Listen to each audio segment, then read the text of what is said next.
details about this jobs plan. What types of businesses do they have to be? Products coming out of university? I guess if you could be more specific on how this is going to work. Well, first of all, I think it's very important, as Mike Nichols and I both covered, that this is another leg of the stool of the process around research and economic development. And I think we've made very good strides, as you saw from the charts this morning, around tech transfer, our ability to encourage our researchers to file patents and to commercialize those and transfer those out into industry. We've also, I think, made good progress over the past many years on getting research park facilities or incubators established around our 4 campuses. We also highlighted Fort Leonard Wood this morning. I think the area we haven't had the resources historically in place to do, and probably weren't really ready because of the need to have everything, including legal support, marketing support, and so forth, is this issue of providing seed money, seed capital, and that's how this should be thought of. We're certainly not in a position with limited financial resources to take on a very significant funding mechanism, but I think this is optically very important for our faculty and researchers to know that the university is willing to support whether it's in the life sciences, the sciences are typically the ones you hear about the most, but actually we talked this week about an entity that came out of our journalism school in Columbia, Newsy, which is located from California back to Columbia to be hubbed around our journalism school. So it's easy to think about the sciences and animal health and human health and the technology that comes out of those schools and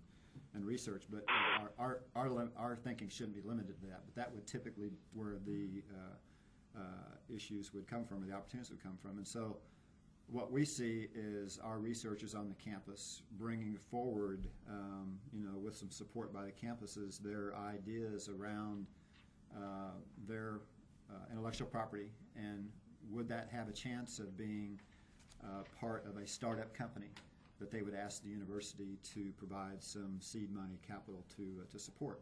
So we might be one of a number of funding sources for that, and we have put a little bit of structure around that thus far, but we'll use the next several months to firm that up. We want to have an advisory group, which I think is referenced in the announcement, that would be from within the university as well as outside the university, so people that know how to value proposals could help us make judgments about which of the projects we would opt to fund and which ones we wouldn't. So $5 million over 3 years is not a lot of money, but I think the signal effect that it sends to our researchers is that we are very serious about this, and very serious, as we saw last year, I think with $600,000 that we had, that we provided to 12 different researchers on our 4 campuses. That had a material effect on how we've been thinking about economic development. So $5 million certainly takes that to another level, and we're very hopeful that will be a very positive signal. And under the banner of creating jobs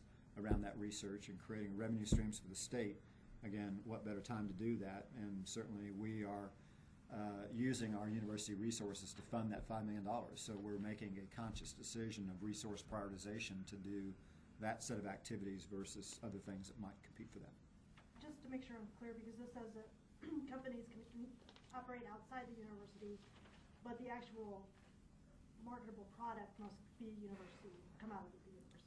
Yeah, I mean, I think about whether it's ABC Labs in Columbia, where it's principally using university graduates, university researchers to help support that.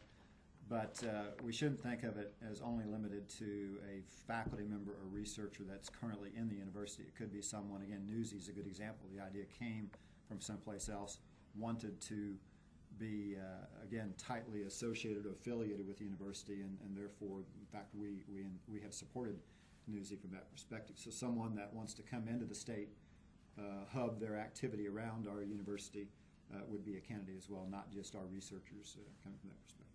And just to make sure I'm making the correct assumption, the $5 million is coming from the savings from your reorganization of the system operations last year? Well, Janice, I wouldn't put it that Okay. specifically. We have, between state support, between tuition, between revenues that come in via fundraising, that is about $1 billion that comes through our system, if you will, exclusive of what goes on, with general fundraising that's very specific to scholarships or endowed chairs. So in that $1 billion over the course of 3 years, then certainly we have some limited amount of flexibility, and that limited amount of flexibility is now being called out via this approach. So, but I would not point it specific to that. Certainly, we are making decisions and priorities, and this has risen along, by the way, with investments in e-learning that we're going to make. Those are two very strategic investments that we are making, and we may find a funding source to support e-learning. We may go out and try to find someone that is particularly interested in e-learning and would want to help us invest in that capability.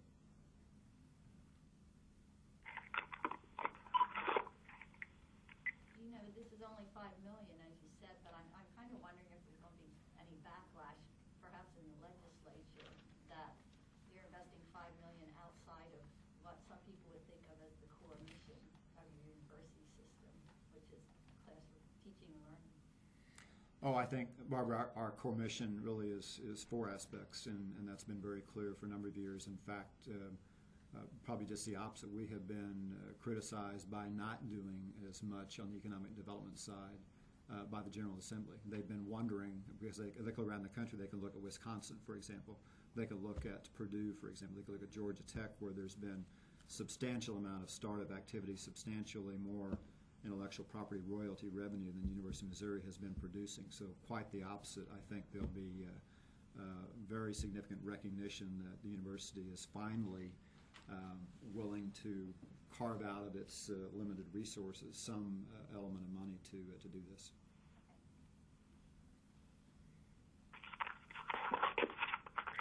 Gary, this is Alan Zager with the Associated Press in Columbia. Hey, Alan. You issued a challenge of sorts regarding the revival of a bond issue for capital improvements. Given the political and fiscal climate, how likely do you see that happening? Well, what we were very direct about last year and now very direct about again this year is what our needs are. And I think it has to start there, Alan, around we have over $3 billion identified in maintenance and repair, capital project funding, and those are academic buildings. Those are buildings that cut across research, that cut across all dimensions of what we're about. So our curators have seen packages, if you will, over the last 2 years that represent, again, over $3 billion of what would be, I guess in some sense of the word, 5-year kind of horizon of what our investment needs would be. So a bond issue of $700 million is going to kind of scratch the surface, because that is spread across all 4-year public institutions. University of Missouri would likely get a building per campus, perhaps, and perhaps completion of the former projects that weren't funded out of Mohila, which would be Ellis Fischel and Benton Stadler. So a bond issue, while $750 million or $1 billion sounds like a lot, just scratches the surface of what our needs are. So what we're doing is putting our shoulder to the wheel to support Chris Kelly and Tilly as they try to work this through the House, but at the same time making it clear to Missourians that we have a moment in time here, and that moment in time is going to pass in regards to low interest rates, in regards to our ability to take advantage of rolling off the previous bond issue, which came up 35 years ago. We would not be increasing the state's obligation in terms of the current budget, because that interest rate and interest coverage would in essence be replaced with a new bond issue. So I think there's a lot of reasons to think seriously about that and to do that in a way that thinks for the future. And I think higher education has to be very supportive of those representatives that have brought this forward, again, Tilly and Kelly, at this point in time, a number have signed on. I think there's been well over 60 or 70 members that have signed on. But I do understand in the context, as I said this morning, of the economic environment that our state's in, that just the notion of financing additional projects or financing additional capital is going to have to be a very carefully orchestrated discussion. But it's a discussion that we as citizens of Missouri need to be willing to have, and I think that's the only point I was trying to make this morning. We've got to be willing to have that discussion because if this moment passes, then our ability to find capital for projects, given what would likely happen to interest rates in the future, the termination of the Bond America interest rates, Build America interest rates, those we know are going to come to pass by the end of this year. So I didn't want there to be any question of our support of the project. We'll certainly work with the Governor and the General Assembly in terms of the strategy and the tactics about how to move that forward. But to the extent people may have thought we were on the sidelines, I didn't want that to be viewed as the case after today anyway. Thank you.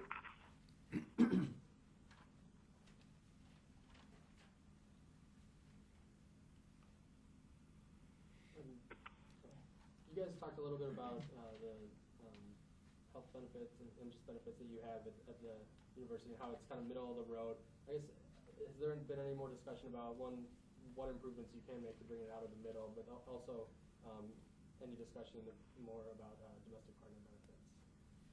Well, yesterday in the Human Resource and Compensation Committee, we had what I think is now part of our schedule and process, an annual update to the Board of Curators on both compensation, although we didn't spend any time on compensation, but the overall health of the pension plan, as well as benefit plans, and in essence to say yesterday that there really are no changes that we're contemplating, for this fiscal year, and the calendar year really has already set the rates for our health care.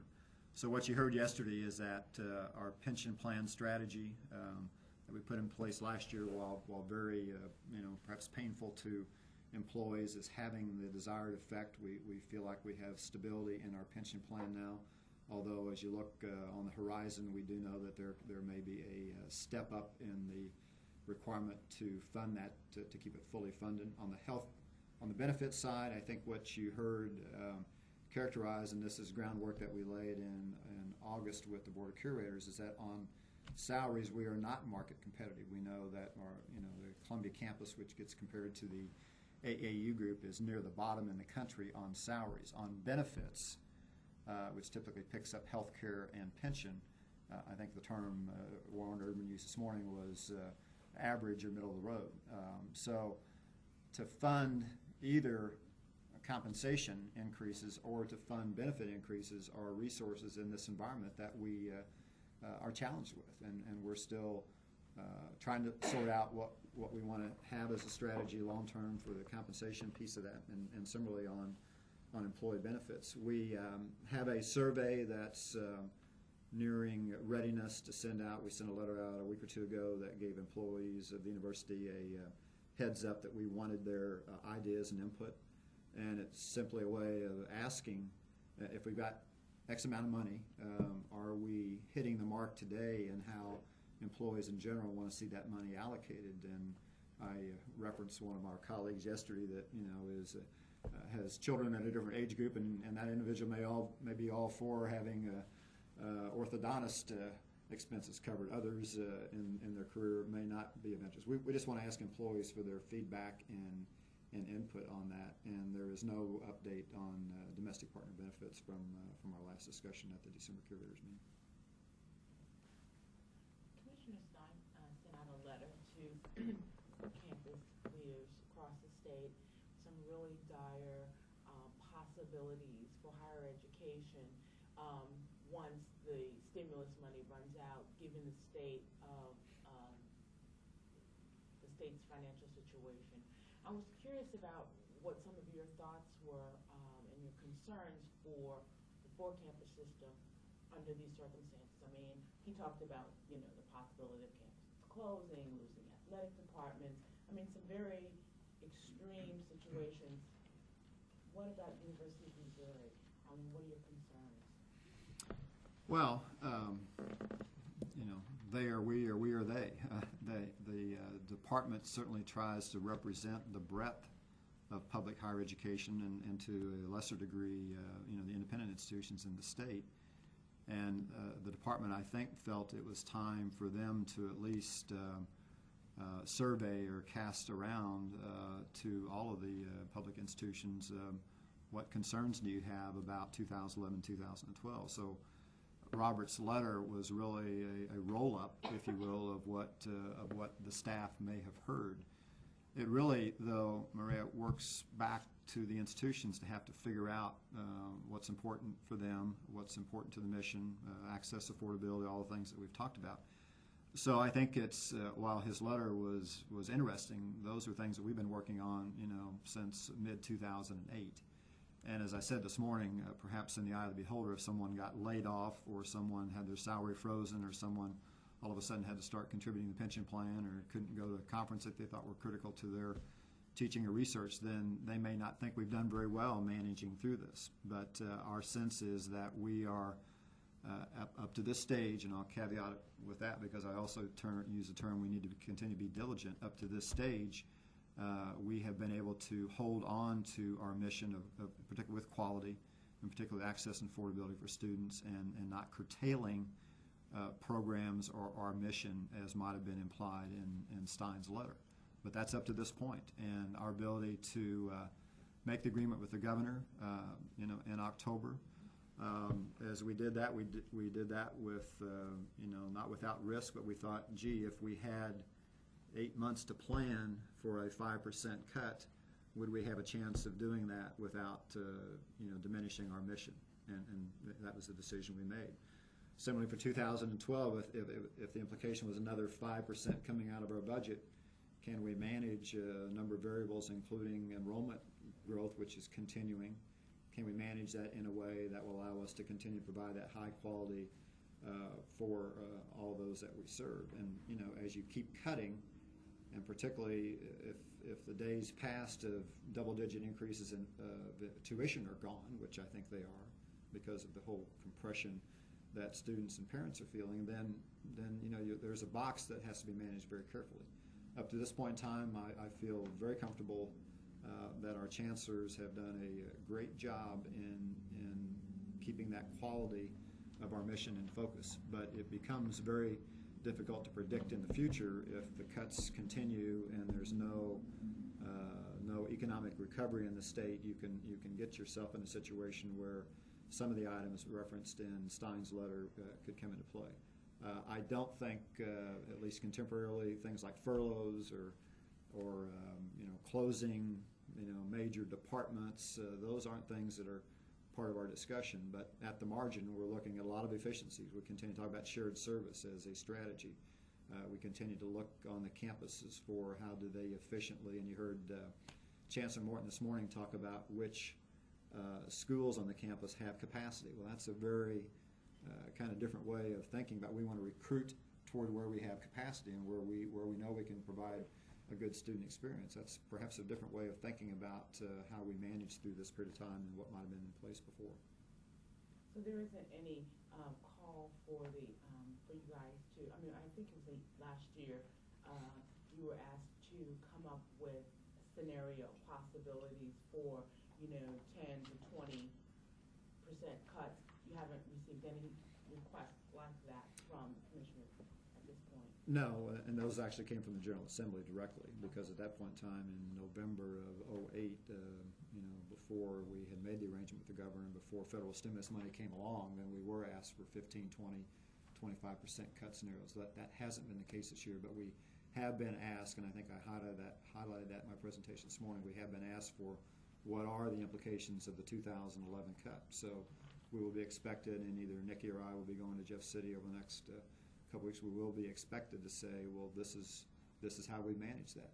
And again, we have a very long list. Some of those I showed in my chart this morning of things that we have already done in anticipation.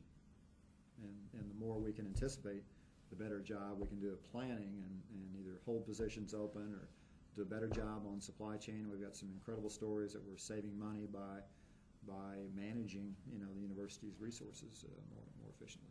You heard a long discussion yesterday and today about e-learning. That is a way of freeing up some of the classroom space tension if we do that correctly. But that's a long process that will take us 3 to 5 years to get all the way through.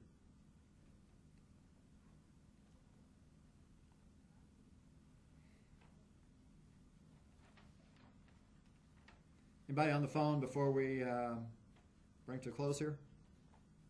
I don't know if anybody else besides Alan was on. Going once, twice? Thanks for your time. Everybody have a good, safe travel day.